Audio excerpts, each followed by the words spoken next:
আজকের তেলাওয়াত কিন্তু আয়াত সূরা আরাফের 35-36 নম্বর আয়াত। আমাদেরকে আল্লাহ সতর্কবাণী দিচ্ছেন, ইয়া বানি আদম, হে বনি আদম সন্তান। আল্লাহকে বলেছেন, হে মুসলমান সন্তান, হে মুমিন সন্তান, হে বনি আদম সন্তান। এ বনি আদম বলতে পৃথিবীতে যত মানুষ আছে, সে যে ধর্মের মানুষ হয় হোক, সব আমরা আদমের সন্তান। এজন্য এখানে যদি অন্য কোনো ধর্মের লোক এসেও থাকেন বা আওয়াজ যদি আপনার কানে যায়, আমি আপনাকে আহ্বান জানাচ্ছি, আসেন। নয়তো আবার কিয়ামতের দিন বলবেন, আল্লাহ তোমার আওয়াজ আমি শুনিনি, তোমার দাওয়াত আমার কাছে পৌঁছায়নি, এজন্য তোমাকে আমি চিনতাম না। আপনাকে আমি আহ্বান জানাচ্ছি, ইয়া বানি আদম, হে বনি আদম সন্তান, ইম্মা ইয়াতিয়ান্নাকুম রাসূলুম মিনকুম, যদি তোমাদের কাছে আসে তোমাদের মধ্য থেকে কোন রাসূল। অগায় বান্দাবাসী বলেন তো, এখন নবী রাসূল দুনিয়ায় আছে? আল্লাহ এখানে রাসূলুন বহু বচন দিলেন, তাহলে কেন? এখন তো রাসূল নেই, তাহলে রাসূল দেওয়ার কথা ছিল এক বচন, বহু বচন দিয়েছেন এই কারণে।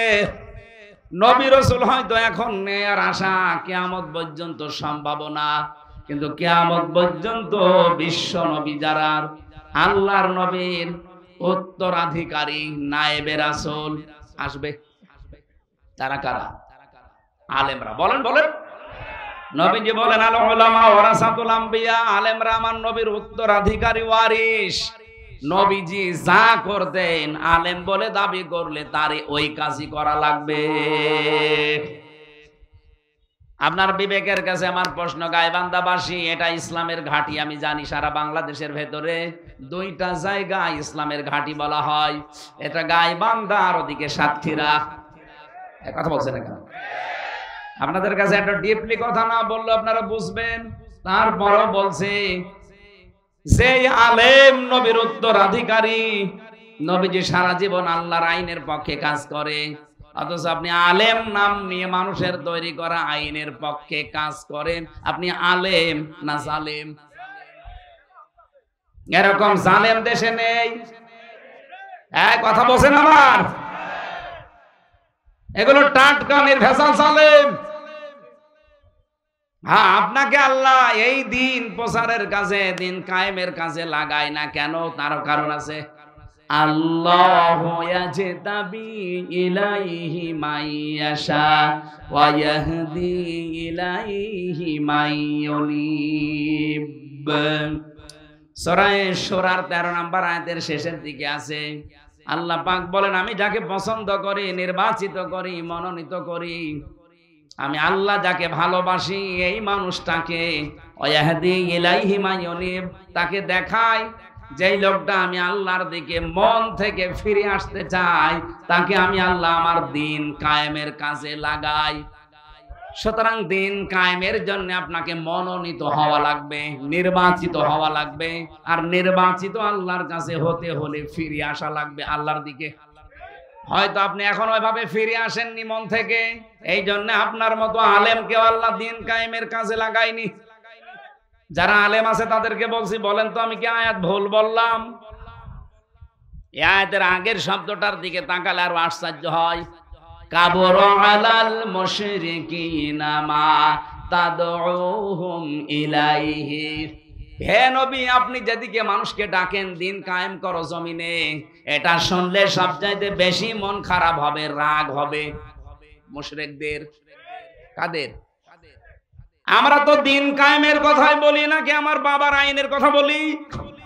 দিন কায়েমের কথা বললে যারা বিভিন্ন ট্যাগ দেন যে জামাত ইসলামের লোক, এ রাজাকার, এ ধান্দাবাজ, এ রাজনীতি করে, আপনি বুঝতে হবে যে আপনার ভেতরে কোন শিরিক আছে, আর শিরিক যে করে সে মুশরিক। দিন কায়েমের কথা শুনলে যাদের রাগ হয়, মন খারাপ হয়, আপনি বিশ্বাস করতে পারেন যে আপনি মুশরিক। বলেন তো, এ দেশে নেই? অনেক আলেম পর্যন্ত আছে। আমি আর নিচে নামলাম না। আপনাকে যদি সত্যি আল্লাহ ভালোবাসে, আপনাকে যদি পছন্দ করে পৃথিবীতে, তাহলে আপনাকে এড়া ঘোড়া থাকতে দেবে না। ইন্নাল্লাহা ইউহিব্বুল্লাযীনা ইউকাতিলুনা ফি সাবিলিহি সাফফান কাআন্নাহুম বুনিয়ানুম মারসুস। অবশ্যই আমি আল্লাহ ভালোবাসি তাদেরকে যারা সীসা গলা প্রাচীরের মতো ঐক্যবদ্ধ হয়ে আল্লাহর দ্বীন জমিনে কায়েম করার জন্য সংগ্রাম করে, লড়াই করে। তা আপনি আয়াত সারা জীবন পড়ছেন, আমিও তো দেখছি, কিন্তু আপনি তো কাজে নেই। দ্বীন কায়েমের জন্য আপনার কোনো ভূমিকা নেই। এ দোষ শুধু আপনার না, কারণ আপনি মন থেকে ফিরে আসেননি, এজন্য আল্লাহ আপনাকে কাজে লাগায়নি। অথচ একজন সাধারণ মানুষ সেই ছোটবেলা থেকে দিন বুঝেছে এবং ইসলামী আন্দোলন করে এই কারণে যে জমিনে দিন কায়েম করা নামাজ রোজার মতো ফরজ। এই জন্য ওই মানুষটা দেখেন আপনার মতো আলেম না, কিন্তু দিন কায়েমে অ্যাক্টিভ, ও মন থেকে ফিরে এসেছে, এই জন্য আল্লাহ তাকে কাজে লাগিয়ে দিয়েছে। আজকে আমি যেখানে ছিলাম খাবারে বাড়িতে, কোন বাড়ি জানি না, অনেকটা মাস্টার মানুষ, অথচ দিন কায়েমের জন্য লোকটা জেল পর্যন্ত খেটেছে।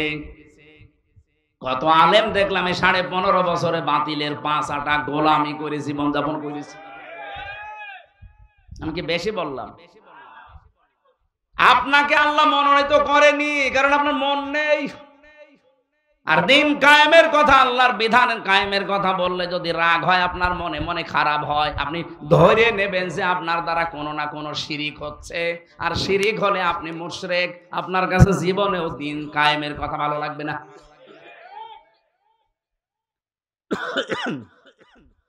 যেহেতু নবী রাসূল আর আসবে না, কিন্তু এখন আছে কারা? বলেন বলেন। সব আলেম না, রসুলুন বহু বছর যারা বিশ্ব নবী মুহাম্মদ রাসূলুল্লাহর আদর্শ অনুসরণ করেছে এবং পূর্ববর্তী রাসূলদের। সূরা ইয়াসিনের 30 নম্বর আয়াতটা একটু পড়বেন বাড়িতে। ইয়া হাসরাতান আলাল ইবাদি মা ইয়াতিহিম মির রাসূলিন ইল্লা কানু বিহি ইস্তাহজিউন। আল্লাহ পাক বলেন, আমার বান্দা বান্দীদের জন্য আমার আফসোস, আমার আক্ষেপ, যে এমন কোন নবী রাসূল পাঠালাম না যার সাথে সমসাময়িক মানুষেরা ঠাট্টা করে নাই, বিদ্রুপ করে নাই, উপহাস করে নাই। বলেন তো নবীদের চরিত্র খারাপ ছিল? বলেন বলেন। তাদের সাথে ঠাট্টা করার কারণই তো এইটা যে তারা আল্লাহর বিধানের কথা বলতো। কথা বলেন না কেন?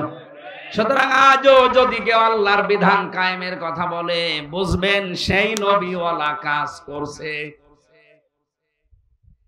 নবীদের সাথে যেমন ঠাট্টা বিদ্রুপ উপহাস করা হয়েছিল, সত্যিকারে কেউ যদি নায়েবে রাসূল হয়ে দায়িত্ব পালন করতে চায়, তাকেও মানুষ ঠাট্টা করবে, বিদ্রুপ করবে, উপহাস করবে, বিভিন্ন উল্টাপাল্টা নাম তারে দেবে। কথা বলেন ঠিক কিনা? এমনকি নবীজির মতো মানুষকে তারা 3 বছর জেলে রেখেছিল, দেশ থেকে তাড়িয়ে দিয়েছিল। আর আমি এমন মাওলানা যে আমারে সবাই ভালো বলে। নবীজির মতো এত বড় ভালো মানুষকে সবাই ভালো বলে নাই, আবু জেহেল ভালো বলেছে। আপনারা যে সবাই ভালো বলে, আপনি কি নবী চাইতে ভালো মানুষ? তাহলে বুঝে নিতে হবে আপনার ভেতরে কোনো না কোনো কায়দায় মুনাফিকি ঢুকেছে।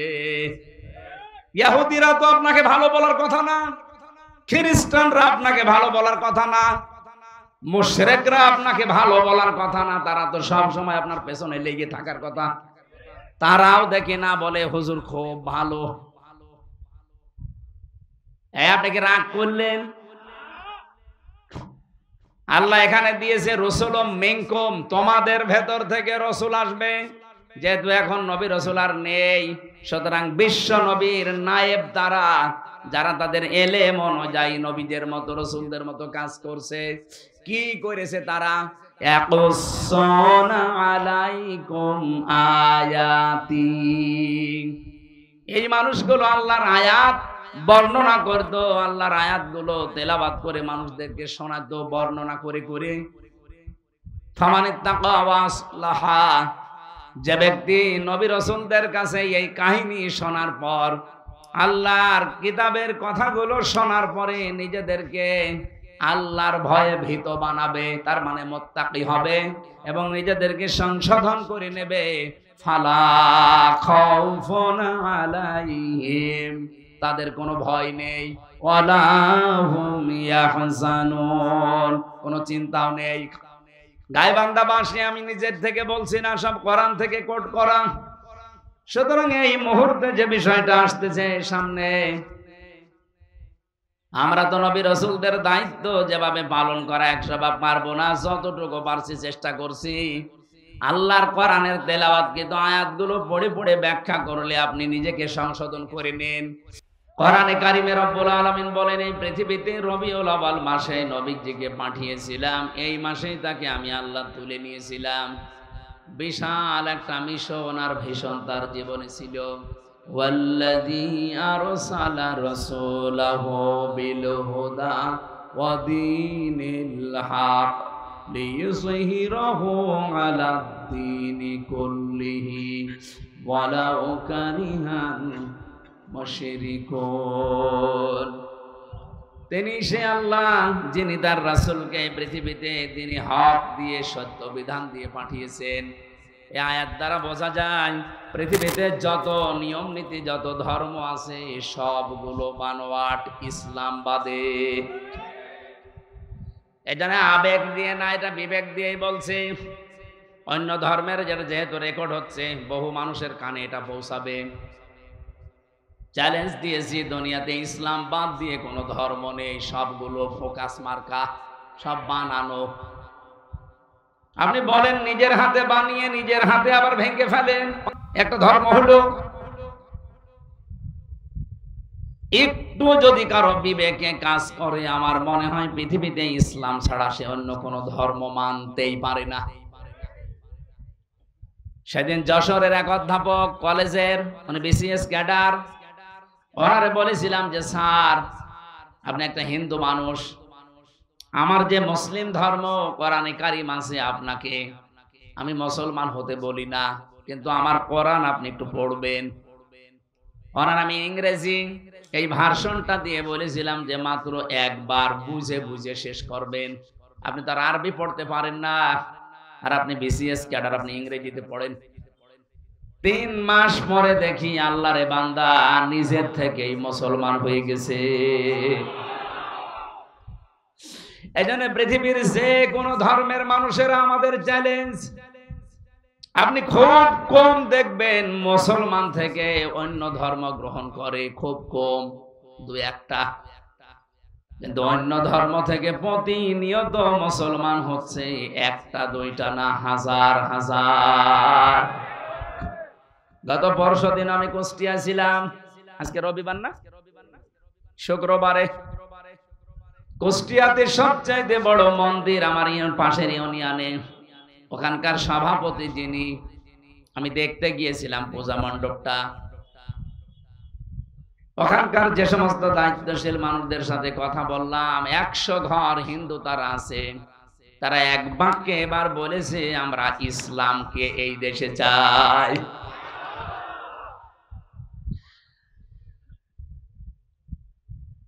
আমার তো মনে হচ্ছে যেভাবে দলে দলে পালে পালে মানুষ আজ ইসলামের দিকে আসতেছে, শুধু জামাত ইসলামে না, তারা চায় যে দেশে আল্লাহর বিধান ইসলাম কায়েম হোক।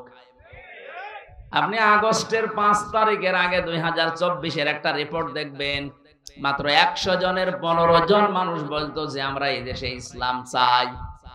অথচ 1 বছর 1 মাসের ব্যবধান, আন্তর্জাতিক একটা সংস্থা আছে মাইক্রোসফট, এরা রিপোর্ট দিয়েছে শুধু বাংলাদেশের এই 64 জেলায় এখন 100 ভাগের 77 ভাগ মানুষ বলছে আমরা ইসলাম চাই।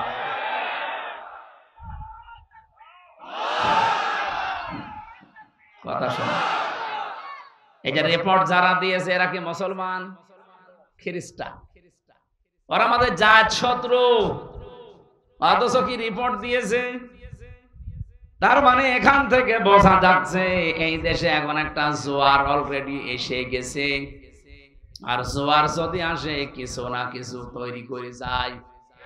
এখনই যদি ঝড় ওঠে, বলেন তো যে সমস্ত পাতা আছে ঝরে পড়েছে, এ পাতা থাকবে না উড়বে? এখন যে ঝড় সারা বাংলাদেশে চলছে, আমি তো আর শুধু গাইবান্ধার এই গোবিন্দগঞ্জের বানেশ্বরে বসে নেই। এদেশের 56,000 বর্গ মাইল, 630টা থানা আছে এই গোবিন্দগঞ্জের মতো। প্রায় সবগুলো থানায় আমার যাওয়া শেষ। কমপক্ষে প্রতিনিয়ত যাওয়া আসা, এই চলাফেরা করে দেখতে পাচ্ছি এই যে ঝড় উঠেছে, এই ইসলামকে এবার এরা সংসদে পৌঁছিয়ে দেবে। এখনো পর্যন্ত আমি অনেক আলেমকে, অনেক ইমামকে দেখি, এরা বলে যদি ইসলামের পক্ষে এখন কাজ শুরু করি, আর যদি ইসলাম ক্ষমতায় না যায় তাহলে আমার কি হবে? আমার ইমামতি থাকবে। আরে ভাই, আপনি ইমামতি নিয়ে আসেন, আর আপনার ধারণা কেন তৈরি হয় যে ইসলাম এবার যাবে না? 92% মুসলমান এখানে। আমরা এতদিন যাই টালমাটাল ছিলাম, দোদুল্যমান অবস্থায় ছিলাম এদিকে ওদিকে, এখন আমরা কিন্তু সব এক হয়ে যাচ্ছি। কারণ ফ্যাসিস্ট জালেমরা যেহেতু নেই, কিছু মুনাফিক আছে, এগুলো আশা করছি থাপ্পড় দিলে ভালো হয়ে যাবে। এদেশে যেহেতু ফ্যাসিস্ট নেই, নতুন করে কেউ গড়ে উঠতে চাইলেও সে পারবে না। নেপালের দিকে তাকান, মন্ত্রীদের ধরে পানির ভেতরে চোবাচ। আর আমার তো নিজের দেখাই, 1 বছরে আমি বাইরের দেশে যেগুলো সফর করে আসলাম, জালেমরা কেউ ভালো নেই। কিছুদিন আগে আমার সফর ছিল থাইল্যান্ডে, মালয়েশিয়া, সিঙ্গাপুরে। যে হোটেলে উঠি দেখি নিচে নেমে 2 জন চা খাচ্ছে। কি গো হুজুর, দোয়া করেন। আগেই পালিয়েছি। দোয়া করবো মানে? আপনি হোটেলে আছেন কেন? আপনার না 620টা বাড়ি, আপনি এখানে আছেন কোন কারণে? এখানে বিল কত প্রতিদিন? আমারে বলছে হুজুর 3 তারিখের পরে 4 তারিখে দেখলাম ভাব ভালো না, এই জন্য রাতেই টিকিট কেটে চলে এসেছি। আপনি এখানে আছেন, আপনার বাড়ি নেই। আমরা তো জানি আপনার সাহেব পাড়া আছে মালয়েশিয়াতে, আপনাদের বেগম পাড়া বানানো আছে, এই সিঙ্গাপুরের মতো জায়গায় আপনার ফ্ল্যাট নেওয়া আছে। তাও 1টা 2টা না, 1 ফ্লোরে 18-20টা ফ্ল্যাট সব আপনার। এরপরও আপনি হোটেলে থাকেন কেন? বছরগুলো সব তালা লাগা। এখানে থাকি খুব গোপনে, নিচে নামি না। কয়েক মাস পরে একবার নামি, কারণ আমি এই দেশে 20 লাখ বাঙালি আছে জানি। ওরা যদি আমারে দেখে পিটিয়ে ভর্তা বানিয়ে ফেলবে। এই জন্য খুব গোপনে আছি। আপনি আমার জন্য দোয়া করেন, ওর জন্য দোয়া আসবে। যা হয়েছে ওইটার সুর ধরে নেপালে, এরপরে এখন আরম্ভ হয়েছে দাদাদের দেশে ভারতে। আপনি দেখেছেন কি অবস্থা? মোদির ঘর বাড়ি জনগণ ভেঙে ফেলতে যাচ্ছে। আর আমার বিশ্বাস মোদি থাকবে না, ওর ঘর বাড়ি না, ওকে আল্লাহ টুকরা টুকরা করে অপমান করবে। কারণ এই শয়তান আল্লাহর বহু ঘর ভেঙেছে। কথা বলেন না কেন? কতগুলো মসজিদ ভেঙেছে। মসজিদ ভাঙে না, ওর কপাল ভেঙেছে। পৃথিবীতে যারা আল্লাহর ঘরে হাত দিয়েছে, আল্লাহ একটাকেও ছাড়েন নাই। আপনি আব্রাহার দিকে তাকান, কাবা ঘর ভাঙতে এসে কাসফিম মাকুল হয়ে গেছে, ভুসির মতো। অথচ কতগুলো ঘর আপনি ভেঙে দিলেন বিনা কারণে। আমার বিশ্বাস আল্লাহর ঘর যারা টুকরা টুকরা করে ফেলেছেন, সেই দেশকে আমার আল্লাহ আস্ত রাখবে না, নিজেদের ভেতরে গন্ডগোল লাগিয়ে টুকরা টুকরা করে দেবে। শিক্ষা নেন। এখনো যদি কোন জালেমরা শিক্ষা না নিতে পারে, আমার মনে হয় ওর কপালে হেদায়েত বলে আর কিছু নেই। কারণ মানুষ যখন অপরাধ করতে করতে সীমা পার করে ফেলে, তখন আর ফিরে আসার রাস্তা থাকে না। আমরা তো এইটাই দেখতে পাচ্ছি, বহু মানুষ এখনো ওদের থেকে শিক্ষা না নিয়ে এখনো পর্যন্ত সেই ইমানদার আমলের সে চিন্তা ভাবনা চালিয়ে যাচ্ছে। ওরা করতো গোপনে, এরা করছে প্রকাশ্যে। অনেকে বলে যে এতদিন আমি খেতে পারিনি 15 বছর, এই জন্য খাচ্ছি। 15 বছর তো আমিও খাইনি। কথা বলছে না কেন? আমি খেয়েছি? অপরন্ত আমার আরো আমার বাবার কত টাকা তারা খেয়েছে। আমারে ধরার পরে বলেছিল আমার বাবারে যে 10 লাখ টাকা আজকেই দেবেন, নাই তো রিমান্ডে নিয়ে শেষ করে দেব। আমি যেহেতু এক বাবার একটা ছেলে, মা ভাই এদিক ওদিক করে তাড়াতাড়ি 8 লাখ দিয়েছে, বলে কিছু বলবেন না। ও শয়তানরা টাকাও নিয়েছে, অত্যাচারও করেছে, আবার মামলাও দিয়েছে। বলেছিল যে আমরা আর মামলা দেব না, কথা একটাও ঠিক রাখে না। কোথায় যে আছে এই শয়তানগুলো আমি বহু খুঁজি, কিন্তু ওদের কোনো হুদিস নেই। বিশেষ করে এই কাউন্টার টেররিজমের এই যার সন্তান আসাদুজ্জামান, এরে আমি যদি কোনোদিন সত্যি পাই, ওরা আমি আরেকবার মুসলমানই দেব। ও শয়তান নামে মুসলমান, আমার মনে হয় মুসলমানই এখনো দেওয়া হয়নি। তাছাড়া এইরকম খারাপ কথা বলতে পারে। আমি যাই হই, আমার অপরাধও থাক, আমার নামের আগে একটা আলেম লেখা আছে না? কি ওখানে দেখতে পাচ্ছেন না মাওলানা মুফতি লেখা নাই? আমি যত খারাপ হয়, আলেমরা কিয়ামতের দিন আল্লাহ নিজে বিচার করার সময়ও ঢেকে নেবেন, জনসম্মুখ থেকে আলাদা করে ঢেকে তার কাছে জিজ্ঞাসা করবে, এই এই অপরাধ করেছিলি? স্বীকার করার পরে বলবে, যা গোপনে মাফ করে দিলাম, কাউকে বলবি না। এত সম্মান দিয়েছে আল্লাহ নিজে। আর এই শয়তানগুলো, ওরা আলেম পেলে মনে হচ্ছে মানে সে খ্যাপা কুকুরের মতো হয়ে গেছে। অন্য মানুষকে তো টর্চার করতো, হুজুর পেলে ওর টর্চার আরো বেড়ে দিত। কি করলেন আপনি এগুলো করে? এখন তো নিজের বাড়িও থাকতে পারেন না, দেশেও থাকতে পারেন না, কোথায় আছে শয়তানও জানি না। আমি বহু খুঁজতেছি, একটারও পাইনি। আমার রিমান্ডে 11 জন দায়িত্বে ছিল, এই শয়তানগুলোর একটাও পাচ্ছি না। আমি যদি পাই কাউকে, আমার বাবার ওই টাকা তাদের কাছে আমি আদায় করি না। এই জন্য যারা এখনো এই ধান্দায় আছেন যে এতদিন খেতে পারিনি তাই খাচ্ছি, এই যে ফজো পাগলা নামে একজন আছে, ওই শয়তানের কথাবার্তা সব উল্টা পাল্টা। এই শয়তান বলছে এই 15 বছর খাইনি, এখন খাবো না। মানে ওর নামের মিনিং বের করেছে একজন, দেখলাম ফতে ফাউল, বর্গের যতে জারজ, আর লতে লুচ্চা, ফজলু দিয়ে কি হয় আপনি এবার মিলান তো। ওর মুখ দিয়ে যে সমস্ত কথাবার্তা বের হবে এটাই স্বাভাবিক। আমার মনে হয় এই ডাকসু আর জাকসু নির্বাচনে ছাত্র দল থেকে একজনও নির্বাচিত হতে পারেনি, শুধু বিএনপির কয়েকজন নামধারী এই মুনাফিকের কারণে। এই নয়ন নামে একটা আছে মাগুরাতে বাড়ি, এটা টাটকা নির্ভেজাল মুনাফিক। আর এই ফজো পাগলা কিশোরগঞ্জের, ওদিকে আছে পাবনার। এই নামগুলো নিতে আমার কাছে ঘৃণা লাগে। এগুলো মানুষ নামে কলঙ্ক। একটা মাজলুম দল বিএনপি, তারা এই 15.5 বছরে বহু জুলুমের শিকার হয়েছে, তাদেরকে ডুবিয়েছে এই কয়েকটা শয়তানের কথা। মানুষের মনের ভেতরে ঘৃণা তৈরি হয়েছে। 28 জন মানুষ পাশ করেছে ঢাকা ভার্সিটিতে, একটাও এরা নেই। 23টা হয়েছে শিবিরের আর 5টা হয়েছে স্বতন্ত্র। আপনি কি করলেন এতদিন রাজনীতি করে বলেন? শিবিরের যে সে ভোট পেয়েছে প্রায় 14,100, ছাত্র দলের যে ভোট পেয়েছে মাত্র 5,000 কয়েকশো। এখনো পর্যন্ত মানুষগুলো যদি তার বিবেককে কাজে না লাগায় যে কি কারণে আমরা হারলাম দেখি তো। না, ওরা এখন দোষ চাপিয়ে দিচ্ছে যে ছাত্রলীগ ভোট দিয়েছে শিবিরকে, এই কারণে তারা জিতে গেছে। আপনার কাছে কি মনে হয় ছাত্রলীগের চাইতে জাতীয় দল যিনি আছেন ছাত্র দলের, সে যদি 5,000 পায়, শিবির পেয়ে সে 14,500 মনে করেন, তাহলে কত কম বেশি হচ্ছে? 9,500। সেখানে 5,000 বাদ দিলাম, এখনো কয় হাজার থাকছে? 9,000। 9,000 এত নিষিদ্ধ করার পরেও যদি ছাত্রলীগ 9,000 ভোট দিতে পারে, তা বিএনপি রাজনীতি করার দরকার কি?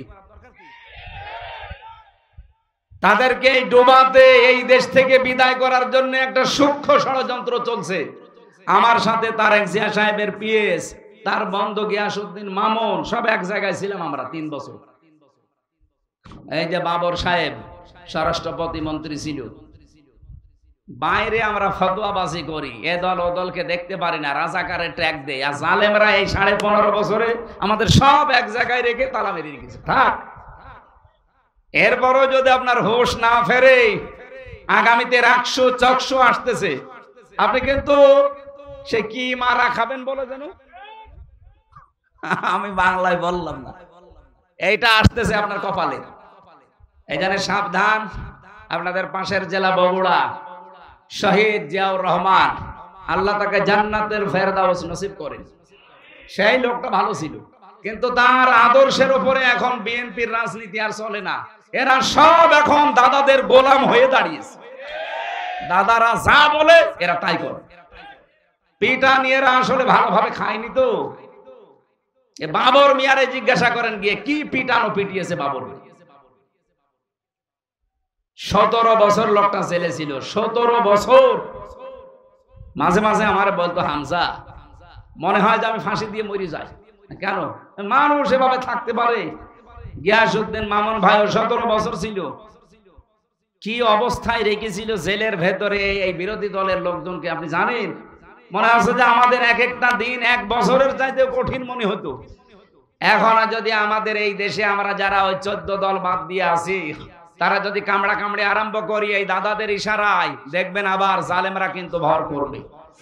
তখন দোয়া দরুদ পড়েও কিছু হবে না। এই জন্য বাদ দেন ভাই, ভাড়াডবি হওয়ার আগে একটু চিন্তা ভাবনা করে আগান। ওই মানধাত আমলের সমস্ত ত্যাগ দিলে এখন আর কেউ খায় না। ওই রাজাকার আল বদর ওগুলো বাদ দেন। আশা করছে এটা রেকর্ড হচ্ছে তো, সারা দেশে যাচ্ছে, ওদের বিবেকের আয়নায় একটু ওরা দেখবে। এরপরও যদি ডুবতে চায় কেউ যাক, ডুবে যাক, আমাদের আর কিছু করার নেই। কারণ ইসলামের যে ওয়ার জোয়ার এবার এসেছে, আমরা বিশ্বাস করি আল্লাহ তার ইসলামকে এবার এই দেশে রাষ্ট্রীয় পর্যায়ে নিয়ে যাবে। আমার জেলখানার 3 বছরের প্রতিদিনের তাহাজ্জুদের দোয়া ছিল এইটা। আমি মাজলুম ছিলাম, এটা বিশ্বাস হয়? বলেন বলেন। ইত্তাকি দাওয়াতাল মাজলুম ফাইন্নাহা লাইসা বাইনাহু ওয়া বাইনাল্লাহি হিজাব। মাজলুমের বরদোয়া থেকে বেঁচে থাকবা, কারণ মাজলুমের বরদোয়া আর আল্লাহর ভেতরে কোনো পর্দা থাকে না। যেহেতু আমি মাজলুম ছিলাম, আমি বিশ্বাস করি মাজলুমের দোয়া আল্লাহ ফেরত দেয় না। 3 বছরে বলেছিলাম, মাবুদ জীবনে যদি কিচ্ছু কবুল না হয়, অন্তত চর্ম চোখে একটু দেখার সুযোগ করে দিও যে 56,000 বর্গ মাইল তোমার কালাম দিয়ে চলছে। আমার বিশ্বাস এ দোয়া আলেমদের দোয়া, হাজারো আলেমে দোয়া করতো, তাদের দোয়া কবুল হয়ে গেছে। কথা বলেন, কথা বলেন। শুক্রবারও আমার হাতে হাত দিয়ে 18 জন মানুষ এসে বলছে, হুজুর এতদিন মানুষের তৈরি করা আইনের পক্ষে ছিলাম, আজকে থেকে আল্লাহর আইন আমরা প্রতিষ্ঠার জন্য আপনার হাতে হাত দিচ্ছি। আমি বললাম, কালেমা পড়ানো লাগবে? বলছে কালেমা পড়ানো লাগবে না, কালেমা জানি, এতদিন ভুল পথে ছিলাম। আল্লাহ রাব্বুল আলামিন বলেন, লা তাজিদু কওমান ইউমিনুনা বিল্লাহি ওয়াল ইয়াউমিল আখির ইওয়াদুনা মান হাদ্দাল্লাহা ওয়া রাসূলাহু ইলা আখির আয়াত।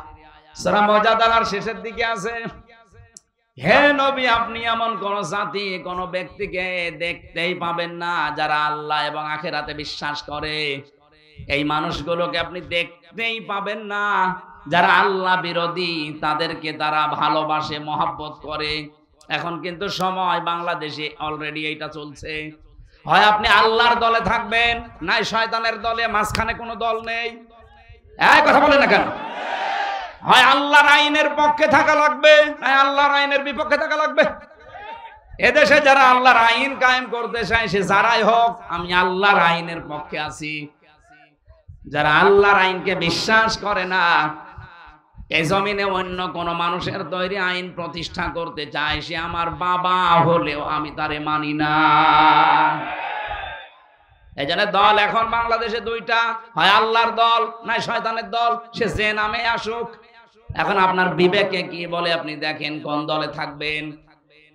আমরা যেখান থেকে তেলাওয়াত করেছি, যেহেতু সময় কম, তাফসীর করতে হলে অনেকগুলো মূলনীতি অনুসরণ করা লাগে।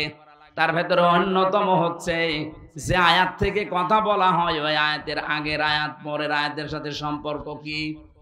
আজকের তেলাওয়াত কিন্তু আয়াত সূরা আরাফের 35-36 নম্বর আয়াত। আমাদেরকে আল্লাহ সতর্কবাণী দিচ্ছেন, ইয়া বানি আদম, হে বনি আদম সন্তান। আল্লাহকে বলেছেন, হে মুসলমান সন্তান, হে মুমিন সন্তান, হে বনি আদম সন্তান। এ বনি আদম বলতে পৃথিবীতে যত মানুষ আছে, সে যে ধর্মের মানুষ হয় হোক, সব আমরা আদমের সন্তান। এজন্য এখানে যদি অন্য কোনো ধর্মের লোক এসেও থাকেন বা আওয়াজ যদি আপনার কানে যায়, আমি আপনাকে আহ্বান জানাচ্ছি, আসেন। নয়তো আবার কিয়ামতের দিন বলবেন, আল্লাহ তোমার আওয়াজ আমি শুনিনি, তোমার দাওয়াত আমার কাছে পৌঁছায়নি, এজন্য তোমাকে আমি চিনতাম না। আপনাকে আমি আহ্বান জানাচ্ছি, ইয়া বানি আদম, হে বনি আদম সন্তান, ইম্মা ইয়াতিয়ান্নাকুম রাসূলুম মিনকুম, যদি তোমাদের কাছে আসে তোমাদের মধ্য থেকে কোন রাসূল। গায়বান্ধাবাসী বলেন তো, এখন নবী রাসূল দুনিয়ায় আছে? আল্লাহ এখানে রাসূলুন বহু বচন দিলেন, তাহলে কেন? এখন তো রাসূল নেই, তাহলে রাসূল দেওয়ার কথা ছিল এক বচন, বহু বচন দিয়েছেন এই কারণে। নবী রাসূল হয়তো এখন নেই আর আশা কিয়ামত পর্যন্ত সম্ভাবনা, কিন্তু কিয়ামত পর্যন্ত বিশ্ব নবী যারা আল্লাহর নবীর উত্তরাধিকারী নায়েবে রাসূল আসবে, তারা কারা? আলেমরা। বলেন বলেন। নবীজি বলেন, আল উলামা ওয়ারাসাতুল আম্বিয়া, আলেমরা আমার নবীর উত্তরাধিকারী ওয়ারিস। নবীজি যা করতেন আলেম বলে দাবি করলে তারে ওই কাজই করা লাগবে। আপনার বিবেকের কাছে আমার প্রশ্ন, গাইবান্ধাবাসী, এটা ইসলামের ঘাঁটি আমি জানি, সারা বাংলাদেশের ভেতরে দুইটা জায়গা ইসলামের ঘাঁটি বলা হয়, এটা গাইবান্ধা আর ওদিকে সাতক্ষীরা। কথা বলছেন না কেন? আপনাদের কাছে একটা ডিপলি কথা না বললে আপনারা বুঝবেন, তারপরও বলছে যে আলেম নবীর উত্তরাধিকারী।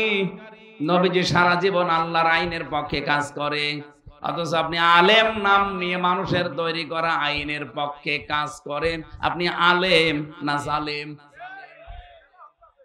এরকম জালেম দেশে নেই। কথা বলছেন আমার? এগুলো টাটকা নির্ভেজাল জালেম। হ্যাঁ, আপনাকে আল্লাহ এই দিন প্রচারের কাজে, দিন কায়েমের কাজে লাগায় না কেন? তারও কারণ আছে। আল্লাহু ইয়াজতাবি ইলাইহি মাইয়াশা ওয়া ইয়াহদি ইলাইহি মাইয়ুনিব।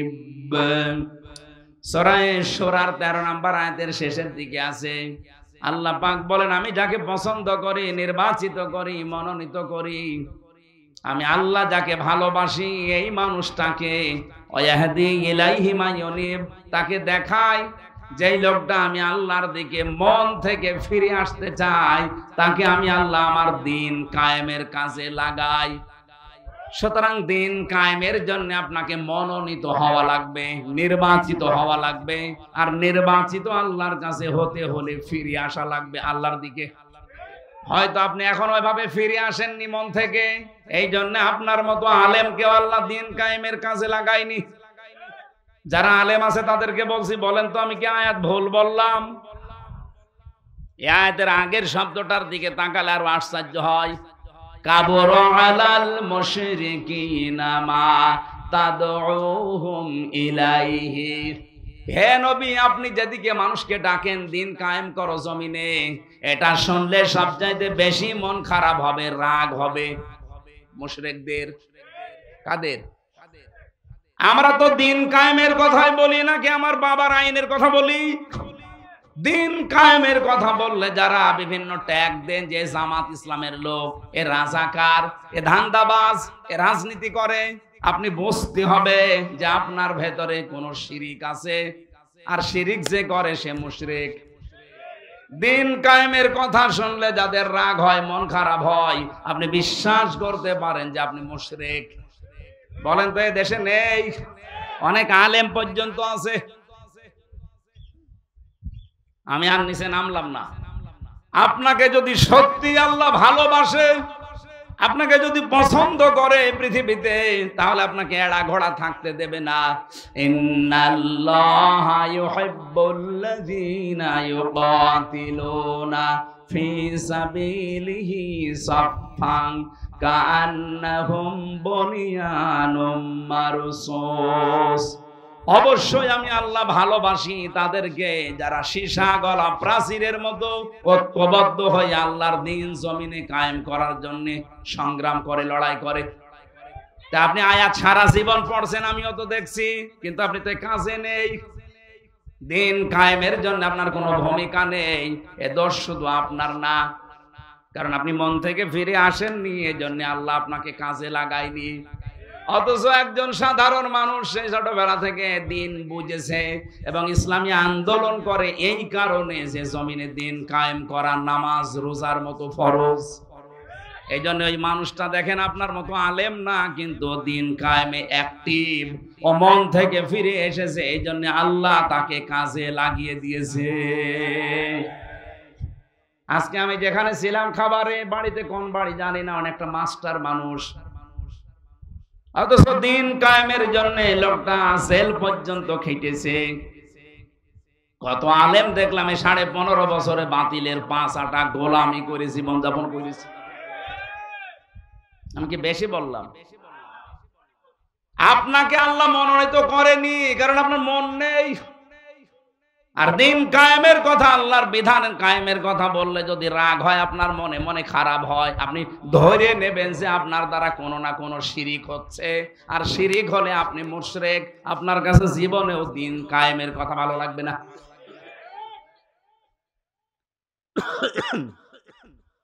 যেহেতু নবী রাসূল আর আসবে না, কিন্তু এখন আছে কারা? বলেন বলেন। সব আলেম না, রসুলুন বহু বছর যারা বিশ্ব নবী মুহাম্মদ রাসূলুল্লাহর আদর্শ অনুসরণ করেছে এবং পূর্ববর্তী রাসূলদের। সূরা ইয়াসিনের 30 নম্বর আয়াতটা একটু পড়বেন বাড়ি যে, ইয়া হাসরাতান আলাল ইবাদি মা ইয়াতিহিম মির রাসূলিন ইল্লা কানু বিহি ইস্তাহজিউন। আল্লাহ পাক বলেন, আমার বান্দা বান্দীদের জন্য আমার আফসোস, আমার আক্ষেপ যে এমন কোন নবী রাসূল পাঠালাম না যার সাথে সমসাময়িক মানুষেরা ঠাট্টা করে নাই, বিদ্রুপ করে নাই, উপহাস করে নাই। বলেন তো নবীদের চরিত্র খারাপ ছিল? বলেন বলেন। তাদের সাথে ঠাট্টা করার কারণই তো এইটা যে তারা আল্লাহর বিধানের কথা বলতো। কথা বলেন না কেন? সুতরাং আজও যদি কেউ আল্লাহর বিধান কায়েমের কথা বলে, বুঝবেন সেই নবীওয়ালা কাজ করছে। নবীদের সাথে যেমন ঠাট্টা বিদ্রুপ উপহাস করা হয়েছিল, সত্যিকারে কেউ যদি নায়েবে রাসূল হয়ে দায়িত্ব পালন করতে চায়, তাকেও মানুষ ঠাট্টা করবে, বিদ্রুপ করবে, উপহাস করবে, বিভিন্ন উল্টাপাল্টা নাম তারে দেবে। কথা বলেন ঠিক কিনা? এমনকি নবীজির মতো মানুষকে তারা 3 বছর জেলে রেখেছিল, দেশ থেকে তাড়িয়ে দিয়েছিল। আর আমি এমন মাওলানা যে আমারে সবাই ভালো বলে। নবীজির মতো এত বড় ভালো মানুষকে সবাই ভালো বলে নাই, আবু জেহেল ভালো বলেছে। আপনারা যে সবাই ভালো বলে, আপনি কি নবী চাইতে ভালো মানুষ? তাহলে বুঝে নিতে হবে আপনার ভেতরে কোনো না কোনো কায়দায় মুনাফিকি ঢুকেছে।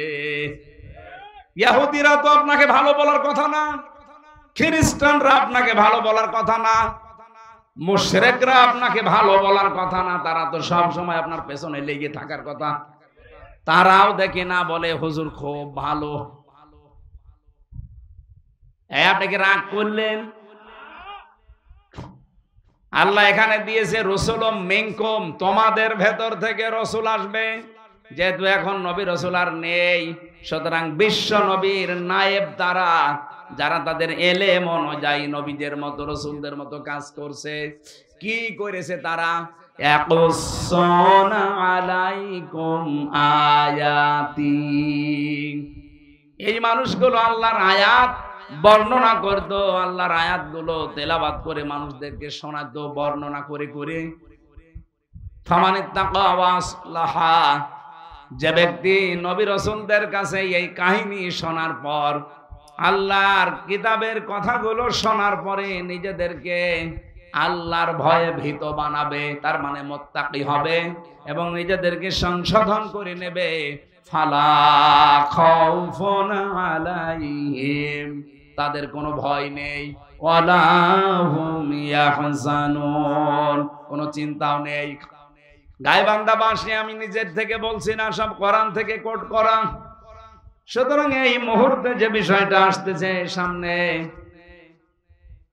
আমরা তো নবী রাসূলদের দায়িত্ব যেভাবে পালন করা 100 পারবো না, যতটুকু পারছি চেষ্টা করছি। আল্লাহর কোরআনের তেলাওয়াত কিন্তু আয়াতগুলো পড়ে পড়ে ব্যাখ্যা করলে আপনি নিজেকে সংশোধন করে নিন। এতদিন আপনার ভেতরে সুদ ছিল, আপনি এখন ছেড়ে দেওয়ার সিদ্ধান্ত নিয়ে নেন। এলাকায় সুদ আছে কিনা আমি জানি না, আমার মনে হয় ওয়াজ এলাকার জন্য না। এই যে 1000 টাকা ছেড়ে রাখে মাসে মাসে, বছরে বছরে 100 টাকা করে বেশি পায় না, মাসে না বছরে ভাই? মাসে, সপ্তাহেও নেই। এই যারা এটা করেন, আপনি কি না জেনে করেন না জেনে করেন? আপনি যদি জেনে এই কাজটা করেন তাহলে আপনার মায়ের সাথে আপনাকে জেনা করা লাগবে। হ্যাঁ, একই জিনিস। সুদ খাওয়া আর মায়ের সাথে জেনা করা একই জিনিস। আপনি তো জীবনেও এই কাজ করতে রাজি হবেন? কোন পাগলও রাজি হবে তার মায়ের সাথে? বলেন বলেন। অথচ হাজারো নামাজি মুসলমান দাবি করে দেদারসে সুদ খাচ্ছে। এটা ওয়াজের দ্বারা বন্ধ হওয়া জীবনও সম্ভব না, এটা বন্ধ হওয়া সম্ভব আল্লাহর আইনের দ্বারা। আমরা এইটাই চাচ্ছি ভাই, এই আইনটা আপনি জায়গা মতো নিয়ে যান, শুধু কায়েম করে দেন। বলে না সুদ ছাড়া ব্যাংক চলে, সুদ ছাড়া চলা যায় কেন? সুদ ছাড়া ব্যাংক চলছে না সৌদি আরবে? আপনি আল রাজি ব্যাংকের দিকে তাকান তো, চলছে না? সুদ ছাড়া ব্যাংক এই আফগানিস্তানে চলছে না? চলবে না মানে? এটা শুধু কায়েম করে দেওয়া দরকার, আইন পাশ করে। মানুষ অভ্যাসের দাস, অভ্যাস তৈরি হয়ে গেলে এমনি পরিবর্তন এসে যাবে। এটা ওয়াজের দ্বারা যদি হয়তো, মাওলানা সাইদি 50-60 বছর ওয়াজ করেছে, একটা শুধু বন্ধ করতে পেরেছে? উনি একটা শিরিক বন্ধ করেছিল সংসদ থেকে। সংসদে আগে যাওয়ার আগে মাথা নিচু করা লাগতো। উনি বলেছেন আল্লাহ ছাড়া কারো সামনে মাথা নত করা জায়েজ নেই, সে যেই হোক। সুতরাং এই শিরিক মুসলমানের দেশে চলতে পারে না। স্পিকার বলেছিল যে সাইদি সাহেব এটা তো এইভাবে হয় না, আপনি বিল পাস, হাত উত্তোলন করতে বলবো, আপনারা যদি 300-র ভেতরে 151 জন হাত তুলতে পারে এই বিল পাস হয়ে যাবে। ওই দিন পাস হয়ে গেছে। আমরা চাই এই যে 300 এমপি এবার যাবে, 151 জন যদি এবার কোরআন বুকে নিয়ে যেতে পারে, ইসলামের যত নিয়ম আছে ফরজ বিধান সব শুধু বলবে আপনারা হাত তোলেন। ডাক্তার আব্দুর রহিমের মতো এই গাইবান্ধা জেলায় আরো যারা আছে, এই মানুষগুলো যদি একবারে ওই দিন বলে হ্যাঁ আমরা নামাজের পক্ষে, আমরা যাকাতের পক্ষে, আমরা ন্যায় অন্যায়ের বিপক্ষে, এরকম কথা যদি বলে না, প্রতিদিন দেখবেন আল্লাহর একটা একটা করে বিধান পাশ হয়ে যাচ্ছে। 5 বছর লাগবে না, মাত্র কয়েক বছরের ভেতরে বাংলাদেশ মিনি জান্নাত হয়ে যাবে। বাইরের দেশগুলোতে গিয়ে আমি দেখেছি আল্লাহর বিধান সেখানে পুরাপুরি চলে না, কিছু চলে, কিন্তু তাদের আইনের প্রতি শ্রদ্ধা থাকার কারণে কোনো ডাকাতি নেই, কোনো চুরি নেই, খাদ্যে ভেজাল নেই। আমি মালয়েশিয়াতে 12 দিন থাকলাম কয়েকদিন আগে গিয়ে, একটা হাসি পর্যন্ত আসে না, কারণ খাদ্যে ভেজাল দিতে কেউ যদি ধরা পড়ে সঙ্গে সঙ্গে তারা মেরে ফেলবে। আর আমাদের কি হয়, খাদ্যে ভেজাল দেয়, ধরা পড়ে 3 মাসের জেল দেয়, ও 3 মাস জেল খেটে এসে খাদ্যে যা ভেজাল দিয়েছিল ডবল করে দেয়। আপনার হাসি হবে না, কাশি হবে না, আপনার শরীর খারাপ হবে না, হবে কার? মালয়েশিয়া বাংলাদেশের চাইতে প্রায় কমপক্ষে 7 ডবল বড়। শেষ করে দেব, এগুলো পরে দিয়েন, এখন তো সময় আছে। এত বড় বিশাল দেশ, যেখানে আমার প্রতিদিন জার্নি করা লাগতো কমপক্ষে 1,500-2,000 কিলোমিটার, তার মানে এরকম বাংলাদেশ পুরাটা 2 ডবল শেষ করি যে একটা মাহফিল। এ বাংলাদেশে মাথা থেকে ও মাথা 1150 কিলোমিটার, মাত্র 2000 কিলোমিটার, 2200 কিলোমিটার যদি রান করা লাগে, পুরা বাংলাদেশের কয় ডবল? এত দূর যে একটা মাহফিল করতাম, রাত নেই দিন নেই গাড়ি চলছে, শুধু পাহাড় মরুভূমি পাথর আর ওই পাম গাছ ছাড়া কিচ্ছু নেই, খালি জঙ্গল। রাত 2টা 3টার দিকে যাচ্ছে, ড্রাইভার আমারে বলছে হুজুর কোনো চিন্তা নেই, শুধু আল্লাহ ছাড়া কারো ভয় নেই, কেউ আসবে না সামনে। ওই রকম একটা দেশ আমরা দেখতে চাই না? এটা কি মানুষের তৈরি করা আইনে সম্ভব? আল্লাহর আইন লাগবে। এই 54 বছরে আমাদের ধোঁকা দিয়ে বোকা বানিয়ে রেখেছে এই দেশের নেতারা। তারা ঠিকই তাদের স্বার্থ সিদ্ধি করেছে, তাদের ছেলে মেয়েদের ঠিকই লন্ডন আমেরিকায় পড়ায়, আর দেশে মরি আমরা নিজেরা। এবার আর এই পাগলামি করব না। কি কথা বলেন না কেন? আপনি একটা বারের জন্য কোরআনের হাতে একটু তুলে দেন, দেখেন এই দেশও মালয়েশিয়ার মতো দাঁড়িয়ে যাবে। আজকের মাহফিলে যে আবু বকর সিদ্দিক আলহাজ, উনি টাকা দিয়েছেন, 500 টাকা দিয়েছে, আবার নাম লিখে দিয়েছে। আলহাজ লেখা আছে না নামের আগে, তো 5000 টাকা দেওয়ার কথা। এরকম হাজি যারা আছেন, হাজি অবশ্যই ধনী মানুষ, নয়তো আপনি এত টাকা খরচ করে হজ করতেন না। সাধ্য যদি থাকে আপনার কোরআন প্রচারে, আপনার সম্পদ, আপনার সময়, আপনার বিবেক ব্যয় করবেন, কারণ কোরআনের পেছনে যা ব্যয় হয় কিয়ামতে তার হিসাব আল্লাহ নেয় না। এজন্য আশা করছি পুরা জীবনটাই যেন কোরআন কেন্দ্রিক ব্যয় হয়। মেয়েরা যারা এসেছেন, এই আয়াতের পরবর্তীতে কিছু কথা আমরা বলতাম। আজানের সময় হয়ে যাচ্ছে, তাড়াতাড়ি করছি। আমার গাড়ি এখানে এসেছে, ওখানে মেয়েদের একটা বই লিখেছিলাম জেলখানায়। দাম্পত্য জীবনে যে স্বামী স্ত্রীর মারামারি, গন্ডগোল, সমস্যা, এর সমাধান কি করে করা লাগে ওইটা দেওয়া আছে। ওটা যাওয়ার সময় আপনার বর জন্য একটা করে নিয়ে যান, কাজে লাগবে। আমি আজকে আর